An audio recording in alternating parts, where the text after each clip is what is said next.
1947 میں آج کی رات 27 کو پاکستان بنا تھا۔ پہلے ہم سب کو سمجھنا چاہیے کہ ایک بہت بڑی خواب کا نام پاکستان تھا۔ یہ کوئی عام ملک نہیں بنا تھا، یہ واحد ملک بنا تھا اسلام کے نام پہ، اور اس میں ایک نعرہ تھا کہ پاکستان کا مطلب کیا، لا الہ الا اللہ۔ سارے بر صغیر کے مسلمانوں کی کوششوں سے، ان کی ووٹ سے پاکستان بنا تھا۔ جو آج 20 کروڑ لوگ ہندوستان میں ہیں، ان کے جو بڑے تھے ان کو پتا تھا کہ وہ پاکستان میں نہیں رہنا، اس کے باوجود انہوں نے اس خواب کے پیچھے ووٹ دی تھی پاکستان کو۔ تو یہ ایک علامہ اقبال کی جو خواب تھی وہ ہمیں سب کو سمجھنا چاہیے، کیونکہ جو ایک قوم اپنے نظریے کو کھو بیٹھتی ہے وہ قوم کا وجود ختم ہو جاتا ہے۔ تو ہمیں پہلے سمجھنا چاہیے کہ بہت بڑا پاکستان کا جو خواب تھا ہمیں اپنے مقام کا سمجھنا چاہیے۔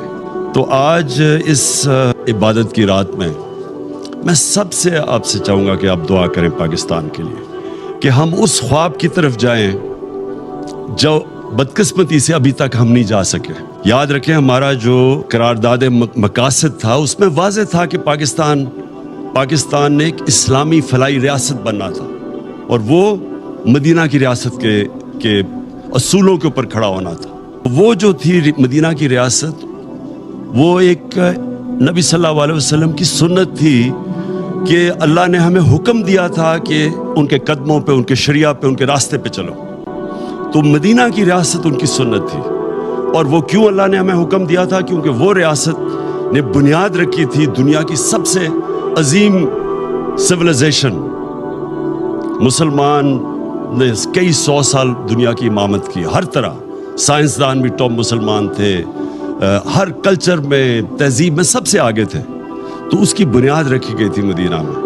تو یہ پاکستان کو اس اصولوں پہ ہمیں کھڑا کرنا چاہیے تھا۔ ہمیں پہلے لا الہ الا اللہ کا مطلب سمجھنا ہے۔ لا الہ الا اللہ کا مطلب، جب آپ اللہ کے سوا کسی کے سامنے نہیں جھکتے، انسان آزاد ہو جاتا ہے۔ اور جو ہماری یہ زنجیریں جو ہمیں زمین پہ رکھتی ہیں، یہ جب تک لا الہ الا اللہ کا مطلب ہم نہیں سمجھتے، وہ زنجیریں ٹوٹتی نہیں ہیں۔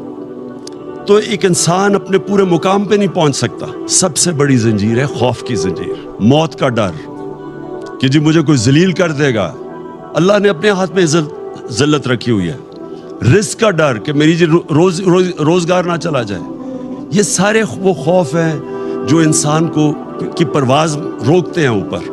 تو جو چیز انسان کو روکتا ہے اپنے مقام پہ پہنچنے کے لیے، وہ لا الہ الا اللہ ایک ایسا چیز ہے جو سب کچھ توڑ دیتا ہے، وہ زنجیریں توڑ دیتا ہے۔ وہ جو ہم نے بننا تھا، اس راستے پہ